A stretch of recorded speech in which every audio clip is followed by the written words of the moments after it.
Hello বন্ধুরা, কেমন আছো তোমরা সবাই? আমি কনক আর বেঙ্গলি ব্লগ উইথ মিনি চ্যানেলের নতুন আরও একটা ব্লগে তোমাদের সবাইকে অনেক স্বাগত জানাচ্ছি।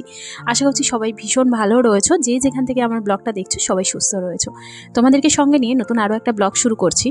তো আজকে সকালবেলা ঘুম থেকে উঠেই আগে আমি আমার মিনির খাবারটা রেডি করে নিচ্ছি। তো চলো তোমাদের সঙ্গে আজকে আমার 16 মাসের মেয়ের সকালের একটা ব্রেকফাস্ট রেসিপি শেয়ার করব। তো ওকে আমি সকালবেলা সাধারণত ব্রেকফাস্টে ওটস বা সুজি দিয়ে থাকি। তো ওটস বা সুজিটা আমি শুধু দিই না, তার সঙ্গে কী আমি অ্যাড করি আর যেটা বাচ্চাদের জন্য খুব হেলদি হয়, তো সেটা কী দিয়ে থাকি তো সেটাই তোমাদের সাথে আজকে শেয়ার করব। তো এই যে প্রথমে দেখো, আমি একটুখানি একটা সুজি একটু কড়া গরম হয়ে যাওয়ার পরে সেই কড়াইয়ের মধ্যে সুজিটাকে ভালো করে একটু ড্রাই রোস্ট করে নেব। যখনই সুজি নিয়ে আসা হয় প্রথমেই আগে আমি একটু ড্রাই রোস্ট করে নিই, তাহলে কি হয় যখনই ওকে খাওয়াই তখন আর মানে প্রথমে ভেজে তারপরে করতে গেলে অনেকটা সময় লেগে যায় খাবারটা করতে। তাই প্রথমে ড্রাই রোস্ট করে রেখে দিলে তো প্রতিদিন নিয়ে করতে সুবিধা হয়, টাইমটাও অনেকটা সেভ হয়। আর অন্যদিকে তো আমার ঘরেই সকালবেলা ভাতটা বসিয়ে দিয়েছি। সাধারণত আমি সকালবেলা উঠে আমার রান্নাঘরের কাজ হচ্ছে রান্নাঘর পরিষ্কার করে বাসন মেজে তারপরে সকালে ভাতটা করা আর আমার মিনির ব্রেকফাস্টটা করা। তো আমার মিনির বয়স এখন 16 মাস, রানিং চলছে। তো ওকে 16 মাসে কী আমি খাবার দিয়ে থাকি, তো আজকে সকালের একটা ব্রেকফাস্ট আর দুপুরেরও লাঞ্চটা আমি তোমাদের সাথে শেয়ার করব। তো দেখতে থাকো, আশা করছি আজকের ব্লগটা তোমাদের ভালো লাগবে। তো এখানে দেখো, সুজিটাকে আমি হালকা একটু ভেজে নেব। তো সেটা একটু লালচে হবে, আর সুজি ভাজার সময় কিন্তু মাথায় রাখতে হবে সুজিটাকে বারবার নাড়তে হবে। না হলে কিন্তু একটু লেগে গেলে, সুজিটা যদি একটু পোড়া লেগে যায় তাহলে কিন্তু সেটা আর আলাদাভাবে ফেলে দেওয়া যায় না, সুজির সঙ্গে মিশে সেটা টেস্ট কিন্তু একদম নষ্ট হয়ে যায়। তো সেই জন্য অন্য খাবার যদি পুড়ে যায় সেটা কিন্তু সাইড থেকে একটু কাটিয়ে ফেলে দেওয়া যায়, তবে সুজিতে সেটা সম্ভব নয়।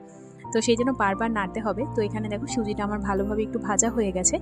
আর এরপরেই আমি একটা বাটির মধ্যে একটু মাপ করে জল নিয়ে নিয়েছি, 1 কাপ জল নিচ্ছি, আর তার মধ্যে আমি 2 চামচ মতো সুজি দিয়ে দেবো। দেখতে হবে সুজিটা যেটা মানে যে পরিমাণ দিচ্ছি তার থেকে যেন জলটা একটু বেশি থাকে, তাহলে কি হবে সুজিটা সিদ্ধটা হবে ভালোভাবে, কারণ সুজিতে জল খুব তাড়াতাড়ি টেনে নেয়। আর যদি জলের পরিমাণটা কম থাকে তাহলে কিন্তু সুজিটা সিদ্ধ হবে না ভালো করে। সেই জন্য আমি জলটা একটু বেশি করে দিই যাতে সুজিটা সুন্দরভাবে সিদ্ধ হয়ে যায়। যতক্ষণে সুজিটা সিদ্ধ হচ্ছে ততক্ষণে চলো আমরা কলাটাকে একটুখানি ম্যাশ করে নিই। তো আমি একটা কাঁঠালি কলা নিয়ে নিয়েছি। সাধারণত আমি মিনিকে কাঁঠালি কলা দিয়ে থাকি, নর্মাল কলা যেটা সিঙ্গাপুরি কলা হয় সেটা খাওয়াই না। তো একটা কাঁঠালি কলা আমি এরকম ছাঁকনির মধ্যে মানে ঘষুনির মধ্যে আমি একটু ঘষে নিচ্ছি, কারণ আমার মিনির গালের মধ্যে যদি হালকা একটু দানা দানা পড়ে ও খেতে চায় না। তো সেই জন্য এরকম একটা ঘষুনির মধ্যে ঘষে নিচ্ছি। তোমরা চাইলে কাঁটা চামচ দিয়ে এটাকে ভালো করে ম্যাশ করে নিতে পারো। তো এরকমভাবে ঘষুনির মধ্যে দিলে না খুব সুন্দর ম্যাশ হয়ে যায়, মানে একদম দানা দানা একটুও থাকে না। তো এইভাবে আমি কলাটাকে খুব ভালোভাবে ম্যাশ করে নিচ্ছি। কলাটা ম্যাশ করা আমার হয়ে গেছে, আর এদিকে দেখো সুজিটাও কিন্তু সুন্দর সিদ্ধ হয়ে গেছে। তো সুজিটা এখানে হয়ে যাওয়ার পরে আমি একটু ঠান্ডা করে নেবো সুজিটা, তারপরে আমি এর মধ্যে কলাটা মিশিয়ে নেবো। কারণ গরম অবস্থায় যদি কলা দেওয়া হয় তাহলে কিন্তু কলাটা একটু শক্ত হয়ে যাবে। তো সেই জন্য সুজিটা যখন ঠান্ডা হয়েছে তখনই কলাটাকে দিয়ে দিতে হবে। এখানে কলা দিয়েছি, আর আমি কিছু ড্রাই ফ্রুটস গুঁড়ো করে রেখেছি, আমন্ড, কাজু, আখরোট এইগুলো দিয়ে। তো সেই মানে ড্রাই ফ্রুটসের গুঁড়োটা একটু দিয়ে দেবো, আর তার সঙ্গে আমি ফর্মুলা মিল্ক 2 চামচ দিয়ে দেবো। তোমরা চাইলে গরুর দুধও দিতে পারো। আমার মেয়েকে এখন আমি গরুর দুধ খাওয়ানো শুরু করিনি, তাই আমি ফর্মুলা মিল্ক 2 চামচ দিয়ে দিচ্ছি।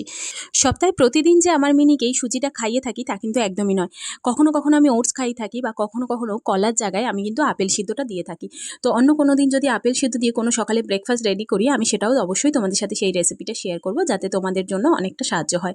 তো এইখানে দেখো আমি খাবারটাকে মানে দুধটাকে আর ড্রাই ফ্রুটসটাকে খুব ভালোভাবে সুজির সঙ্গে মিশিয়ে নিচ্ছি। এই খাবারটা কিন্তু খুব হেলদি হয়, খুব টেস্টি, আর বাচ্চাদের কিন্তু ওয়েট গেইন করতে খুব সাহায্য করে। তবে আমার মেয়েকে দেখলে তোমরা বলবে ও তো খুব একটা ওয়েট গেইন করেনি, বা ও তো খুব একটা মোটাসোটা নয়। তো এটা নিয়ে আমিও একটু চিন্তা থাকায় আমি ডাক্তারের কাছে গেছিলাম, ওকে জিজ্ঞাসা করেছিলাম ওরও ওয়েট গেইন হচ্ছে না কেন। ডাক্তারবাবু আমাকে খুব ভালো একটা এক্সাম্পল দিয়েছে, সেটাই বলি তোমাদেরকে আজকে। ডাক্তারবাবু আমায় বলেছিল, তুমি যদি মাসে 100 টাকা ইনকাম করো আর তার মধ্যে 100 টাকাটাই যদি খরচা করে ফেলো তাহলে কিন্তু তোমার সেভিংস বলে কিছু থাকবে না। তো তোমার মেয়ে এতটাই চঞ্চল, এতটাই দুষ্টু, তো যা খায় তার থেকে বেশি কিন্তু খরচা করে দেয়। তো যার জন্য ওর ওয়েট গেইন হচ্ছে না, বা ওর কিন্তু সেইভাবে মোটাসোটাও নয়। তবে চিন্তার কোনো কারণ নেই, তোমার মেয়ে খুব অ্যাক্টিভ, খুব সুস্থ রয়েছে। তো যাদের বাচ্চারা রোগা তারা কিন্তু একদম চিন্তা করবে না, বাচ্চা রোগা হলেও খুব অ্যাক্টিভ হয়, খুব সুস্থ হয়। তো এই ধরনের খাবার খাওয়াতে থাকো, তাতে কিন্তু বাচ্চা সুস্থ থাকবে। বাচ্চা মোটা হতে হবে এরকম কোনো মানে নেই। তো যাই হোক, এখানে আমি একটু লিকা চা করে নিচ্ছি, কারণ সকালে একটুখানি চা না খেলে মাইন্ডটা ফ্রেশ হয় না, অন্য কাজে একদম মন বসে না। তো এরপরে আমি চলে এসেছিলাম মিনির লাঞ্চটা রেডি করতে। তো লাঞ্চে আমি আজকে মিনিকে খিচুড়ি খাওয়াবো। তো চলো এই রেসিপিটাও তোমাদের সাথে শেয়ার করি, খিচুড়িটা আমি কীভাবে বানাই মিনির জন্য। তো এখানে দেখো বাড়িতে আমার যা যা সবজি ছিল সেই সমস্ত সবজিগুলো আমি নিয়ে নিয়েছি। তার মধ্যে রয়েছে কুমড়ো, গাজর, বিনস আর বটবটি। আর এখানে একটু চাল আর মসুরের ডাল নিয়েছি। আমি সপ্তাহে কিন্তু ২ দিন আমি খিচুড়িটা মিনিকে খাওয়ানোর চেষ্টা করি। আমার মেয়ে একদম খিচুড়ি খেতে চায় না। তবে আমি চেষ্টা করি ২ দিন খাওয়ানোর। কারণ আমি যখন ওকে মাছের ঝোল খাওয়াই তার মধ্যে কিন্তু কোনো সবজি দিই না।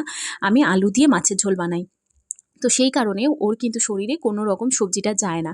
আর হ্যাঁ, সপ্তাহে ২ দিন ওকে যখন মাটন স্টু বা চিকেন স্টু করে দিই তখনই যা সবজিটা খাওয়া হয়। সয়াবিন নিয়েছি, তোমরা চাইলে সয়াবিনটা বাড়িতে নিয়ে এসে মিক্সিতে গুঁড়ো করে নিতে পারো। আর এখানে চলো কিভাবে করছি সেটা দেখাই। তো এখানে একটা তেলের মধ্যে আমি সামান্য পরিমাণে একটু সাদা জিরে ফোড়ন দেবো আর তার মধ্যে একটু গোলমরিচ দিয়ে দেবো ৩টে থেকে ৪টে। আর হ্যাঁ, যে এই খাবারটা কিন্তু ৬ মাসের বাচ্চা থেকে ২ বছর পর্যন্ত বাচ্চাদেরকে খাওয়াতে পারো। তবে বাচ্চার বয়স যদি ১ বছর না হয়ে থাকে তাহলে কিন্তু নুনটা স্কিপ করে যেও আর মশলাগুলো স্কিপ করে যেও। তবে যদি ১ বছরের উপরে হয়ে যায় তাহলে কিন্তু তোমরা নুন বা মশলাটা দিতে পারো। তো মশলা কী কী দিচ্ছি সেটাও অবশ্যই তোমাদের সাথে শেয়ার করব। তো এখানে দেখো জিরে আর গোলমরিচটা দিয়ে দেওয়ার পরে আমি এখানে সবজিগুলো সব দিয়ে দিচ্ছি। আর তার সাথে চাল আর ডালটাও আমি একবারে দিয়ে দেবো। দিয়ে খুব ভালোভাবে সব কিছু আমি ভেজে নেবো, একটু সামান্য ভেজে নেব। আর হ্যাঁ, আমি এখানে আলু অ্যাড করিনি আজকে। তো তোমরা চাইলে আলুটা অ্যাড করতে পারো। যেহেতু মাছের ঝোলে আলু দিই তাই আর আজকে আলুটা আমি দিইনি। তো এইখানে দেখো আমি একটু নুন দিয়ে দিলাম পরিমাণ মতো। আর এরপরে আমি একটু ধনে গুঁড়ো, একটু আদা বাটা আর একটু হলুদ গুঁড়ো দিয়ে দেবো। তো এই সমস্ত মশলাগুলোকেও খুব ভালোভাবে মিশিয়ে নেবো সবজিগুলোর সঙ্গে। নিয়ে আমি এর মধ্যে পরিমাণ মতো জল দিয়ে দেবো। তোমরা চাইলে কিন্তু এই মশলাগুলোকে নাও দিতে পারো, নর্মাল সিদ্ধ করে খাওয়াতে পারো, সেটাও কিন্তু খেতে খুব ভালো হয়। তবে আমি একটু মশলাগুলো দিই জাস্ট একটু টেস্টের জন্য, যাতে বাচ্চা খেতে চায়। আমার মেয়ে একদম খিচুড়ি খেতে চায় না, তো যার কারণেই আমি এই মশলাগুলো ব্যবহার করি। কারণ মাছের ঝোলেও আমি একই মশলা ব্যবহার করে থাকি, তো সেই জন্য আমি খিচুড়িতেও একই মশলা দিয়ে থাকি। তো এখানে দেখো একটু ভাজা হয়ে যাওয়ার পরে আমি সয়াবিনটা দিয়েছি। সয়াবিনটা প্রথমে দিইনি, তাহলে না সয়াবিনটা তেলের মধ্যে একদম লেগে যেত। তো সেই জন্য সয়াবিনটা পরে দিলাম। দিয়ে সয়াবিনটাকেও খুব ভালোভাবে মিশিয়ে নিয়ে আমি এখানে পরিমাণ মতো জল দিয়েছি। ৪টে থেকে ৫টা সিটি দিয়ে নেব। এখানে মিনির লাঞ্চটা রেডি হয়ে গেছে। তো এখন আমি ওর খাবারটাকে ছেঁকে নেব। তো তার জন্য দেখো আমি একটা ছাঁকনি নিয়ে নিয়েছি। আর আমার একজন সাবস্ক্রাইবার বন্ধু কিন্তু আমায় এই ছাঁকনিটার উপদেশ দিয়েছিল। আমায় বলেছিল যে দিদি তোমার এই ছোটো ছাঁকনিটায় কিন্তু ছাঁকতে খুব অসুবিধা হয়, তুমি একটা বড় ছাঁকনি কিনো। তো তার জন্য মা আমায় এই ছাঁকনিটা কিনে এনে দিয়েছে। আর এই কাঁসার চামচটা দিয়ে না আমি ছাঁকনিটাতে ঘষি না, এটা দিয়ে যে শুধু মিনিকে খাওয়াই। কারণ এই কাঁসার চামচটা দেখেছি ছাঁকনি দিয়ে ঘষলে না কেটে কেটে গিয়ে জিনিসটা নষ্ট হয়ে যাচ্ছে। তো সেই জন্য আমি এরকম স্টিলের একটা চামচ দিয়ে ঘষে নিয়ে তারপরে কাঁসার চামচটা দিয়ে আমি খাওয়াই।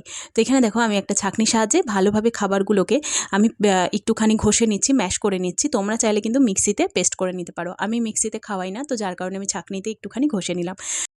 তো চলো এখন মিনিকে খাইয়ে দেওয়া যাক। আর তারপরেই রয়েছে মিনির ওষুধ। হ্যাঁ, এই ওষুধটাও তোমাদের সাথে শেয়ার করব। কারণ মিনির ঠোঁটের মধ্যে না একটুখানি ওই জঠোসা টাইপের হয়েছে, যেটা ভিটামিনের অভাবেই কিন্তু এই জিনিসগুলো হয়ে থাকে।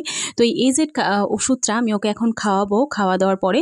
তো এই যে দেখো ঠোঁটের মধ্যে কীরকম জঠোসা হয়ে গেছে, যার কারণে ওর এগুলো একটু ব্যথা হচ্ছে। তো এই এজেড ওষুধটা ওকে খাওয়াবো, তাতে কিন্তু সেরে যায়। এটা ভিটামিন ওষুধ, আর এটা ভিটামিনের অভাবেই কিন্তু এই ঠোঁটের মধ্যে এই জিনিসগুলো হয়ে থাকে। মাঝে একবার হয়েছিল মিনির, তো এটা সেকেন্ড টাইম হলো। তো এই ওষুধটা আগেরবারে খাইয়ে ঠিক হয়ে গেছিলো, তাই এটা আমি সেকেন্ড টাইম আবার ওকে দিচ্ছি। তো এই ওষুধটা একদম খেতে চায় না মিনি, তবুও জোর করে একটু খাইয়ে দেবো। দাও দাও।